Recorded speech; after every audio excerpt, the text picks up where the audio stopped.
ఇక శాతవాహనుల పరిపాలనా కాలం నాటి మత పరిస్థితులు, రిలీజియస్ కండిషన్స్ని గురించి మనం అర్థం చేసుకున్నట్లయితే, శాతవాహనుల కాలంలో వైదిక మతం, దీన్నే బ్రాహ్మణ మతం హిందూ మతం అని వ్యవహరించడం జరుగుతుంది. భాగవత మతం, అనంతర కాలంలో భాగవత మతం వైదిక మతంలో పూర్తిగా కలిసిపోవడం జరిగింది. వైదిక మతంలో పూర్తిగా కలిసి అంతరించిపోవడం జరిగింది. నెక్స్ట్ శైవ మతం, ఇది కూడా వైదిక మతంలో భాగమే. నెక్స్ట్ జైన బౌద్ధ మతాలు శాతవాహనుల పరిపాలనా కాలంలో గొప్పగా విస్తరించినటువంటి, సమాజంలో ప్రజల చేత ఆదరించబడినటువంటి మతాలుగా మనం గుర్తించవచ్చు.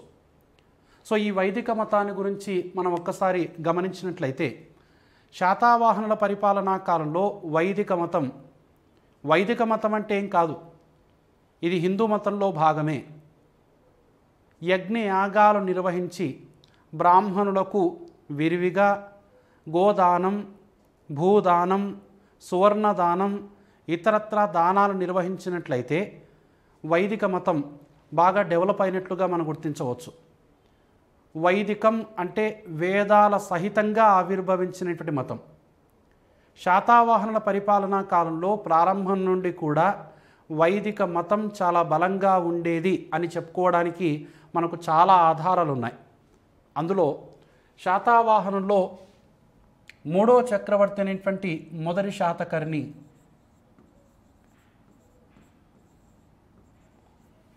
మొదటి శాతకర్ణి 2 అశ్వమేధ యాగాలను,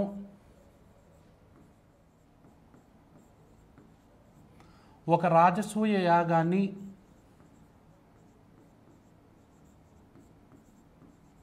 నిర్వహించి, శాతవాహనులో మూడో చక్రవర్తి అయినటువంటి మొదటి శాతకర్ణి 2 అశ్వమేధ యాగాలను, 1 రాజసూయ యాగాన్ని నిర్వహించి 43,102 గోవులను మరియు 27,000 అశ్వాలను బ్రాహ్మణులకు దానంగా ఇచ్చాడు. 43,102 గోవులను, 27,000 అశ్వాలను బ్రాహ్మణులకు దానంగా ఇవ్వడం జరిగింది మొదటి శాతకర్ణి. అంటే శాతవాహనులు ప్రారంభం నుండి కూడా వైదిక మతాభిమానులుగా ఉండడాన్ని మనం గుర్తించవచ్చు. అలానే బౌద్ధమత గ్రంథం అనేటువంటి భీమసేన జాతకం,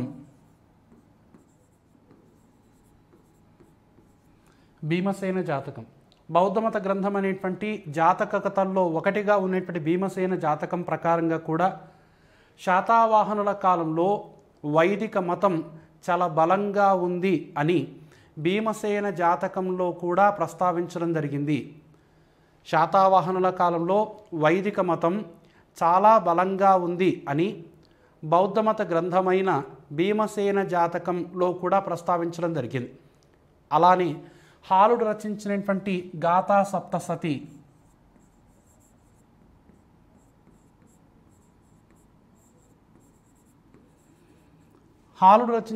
గాథా సప్తసతి అనేటువంటి ఈ గ్రంథంలో కృష్ణుని గురించి చాలా గొప్పగా పొగడడం జరిగింది.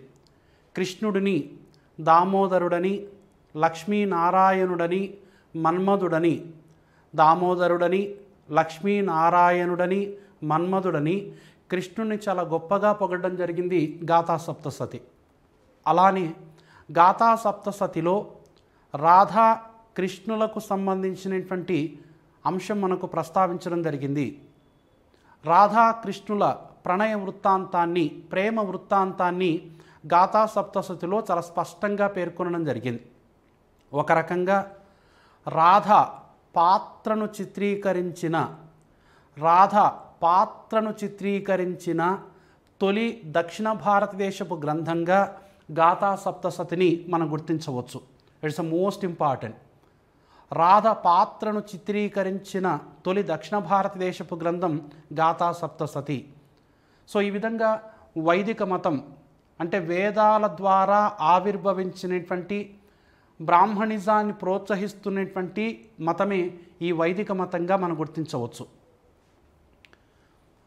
శాతవాహనుల పరిపాలనా కాలంలో దక్షిణ భారతదేశంలోకి ప్రవేశించినటువంటి మతమే భాగవత మతం.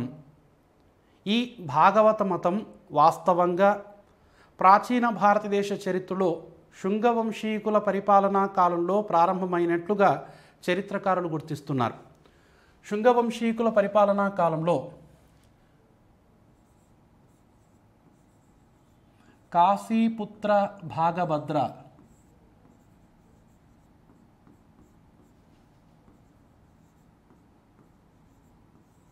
సో ఇతను శుంగ వంశానికి చెందినటువంటి వ్యక్తి. కాశీపుత్ర భాగభద్రుని పరిపాలనా కాలంలో భాగవత మతం భారతదేశంలో ప్రారంభం కావడం జరిగింది. కాశీపుత్ర భాగభద్రుని పరిపాలనా కాలంలోనే భారతదేశాన్ని సందర్శించినటువంటి గ్రీకు రాయభారి హీలియోడోరస్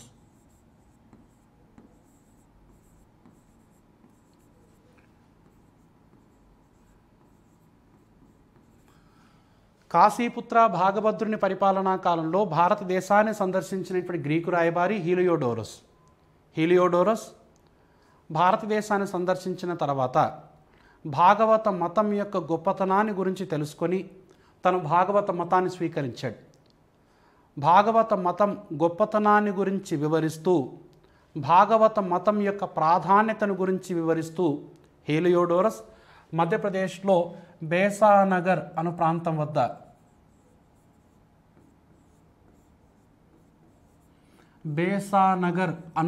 వద్ద ఒక గరుడ స్తంభ శాసనాన్ని వేయించాడు. బేసానగర్ గరుడ స్తంభ శాసనం అని దీన్ని మనం వ్యవహరిస్తూ ఉంటాం మధ్యప్రదేశ్లోని బేసానగర్ అను ప్రాంతంలో హీలియోడోరస్ ఒక గరుడ స్తంభ శాసనాన్ని వేయించాడు. ఈ శాసనంలో హీలియోడోరస్ భాగవత మతం యొక్క గొప్పతనాన్ని గురించి వర్ణించడం జరిగింది. కృష్ణుని యొక్క గొప్పతనాన్ని గురించి కూడా ప్రస్తావించడం జరిగింది. కృష్ణుణ్ణి హీలియోడోరస్ దేవదేవ అని కీర్తించడం జరిగింది.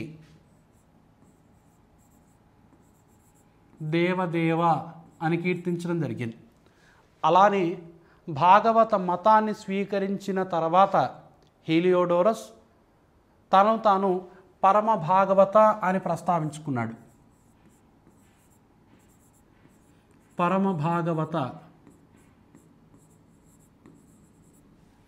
హీలియోడోరస్ భాగవత మతాన్ని స్వీకరించిన తర్వాత తనను తాను పరమ భాగవత అని వర్ణించుకోవడం జరిగింది.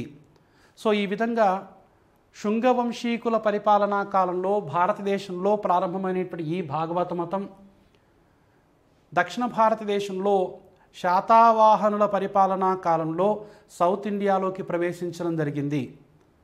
దక్షిణ భారతదేశంలో లేదా భారతదేశ చరిత్రలో భాగవత మతంలో అత్యంత ప్రధానమైనది యదు వంశానికి చెందిన యాదవ కులానికి చెందిన 5గురిని పూజించడమే. ఈ 5గురిని పూజించేటువంటి విధానాన్ని పంచరాత్ర అని చెప్పేసి పిలుస్తారు. పంచరాత్ర విధానం 5గురు వ్యక్తులను 5గురు కుటుంబ సభ్యులను యదు వంశానికి చెందిన యాదవ కులానికి చెందిన 5గురిని పూజించడమే ఈ భాగవత మత సారాంశంగా మనం గుర్తించవచ్చు. ఈ 5గురు వ్యక్తులే వాసుదేవ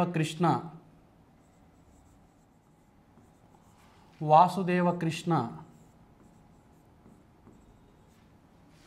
బలరామ,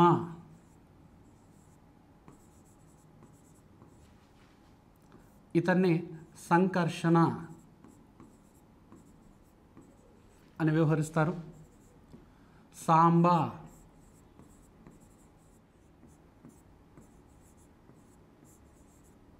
ప్రద్యుమ్న, అనిరుధ, వాసుదేవ కృష్ణ, బలరామ లేదా సంకర్షణ, సాంబ, ప్రద్యుమ్న, అనిరుధ ఈ 5గురు వ్యక్తులని మనం పంచరాత్ర శాస్త్రం ప్రకారం, పంచరాత్ర ఆగమ శాస్త్రం ప్రకారం యదు వంశానికి చెందినటువంటి ఈ 5గురిని పూజించడం అనేటువంటి జరుగుతుంది. కృష్ణుడు, సో వాసుదేవ కృష్ణుడు భారత ఇతిహాసాల ప్రకారంగా కానీ భాగవత మతంలో కానీ అత్యంత ముఖ్యమైనటువంటి వ్యక్తిగా మనం గుర్తించవచ్చు. కృష్ణుని గురించి ప్రస్తావించినటువంటి మొట్టమొదటి గ్రంథం చాందోగ్య ఉపనిషత్. చాందోగ్య ఉపనిషత్. కృష్ణుని గురించి ప్రస్తావించినటువంటి మొట్టమొదటి గ్రంథం చాందోగ్య ఉపనిషత్. అలానే పాణిని రచించినటువంటి అష్టాధ్యాయి,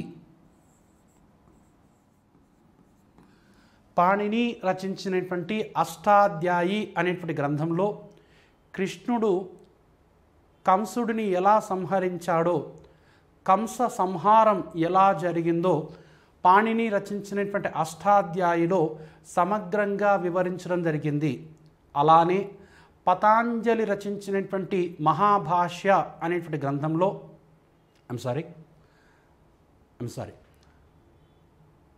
పాణిని రచించినటువంటి అష్టాధ్యాయి అనేటువంటి గ్రంథంలో, పాణిని రచించినటువంటి అష్టాధ్యాయి అనేటువంటి గ్రంథంలో కృష్ణునికి అర్జునునికి మధ్య ఉన్నటువంటి సంబంధాన్ని గురించి వర్ణించడం జరిగింది. అష్టాధ్యాయిలో కృష్ణునికి అర్జునునికి మధ్య ఉన్నటువంటి సంబంధాన్ని గురించి వర్ణించడం జరిగింది. అలానే పతాంజలి రచించినటువంటి మహాభాష్య, పతాంజలి రచించిన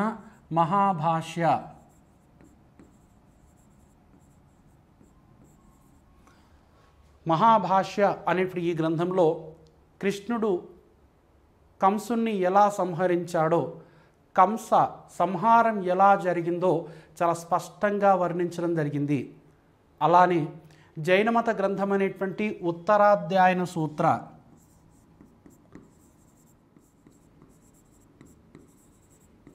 జైనమత గ్రంథం అనేటువంటి ఉత్తరాధ్యాయన సూత్ర అనేటువంటి ఈ గ్రంథం ప్రకారం జైనమతంలో 22వ తీర్థంకరుడైనటువంటి అరిష్టనేమి,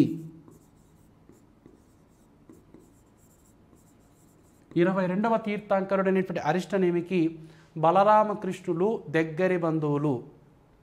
జైనమతంలో 22వ తీర్థంకరుడైనటువంటి అరిష్టనేమికి బలరామకృష్ణులు దగ్గరి బంధువులు అని ఉత్తరాధ్యాయన సూత్ర అనేటువంటి జైనమత గ్రంథంలో కూడా చాలా స్పష్టమైనటువంటి సమాచారం ఉంటుంది.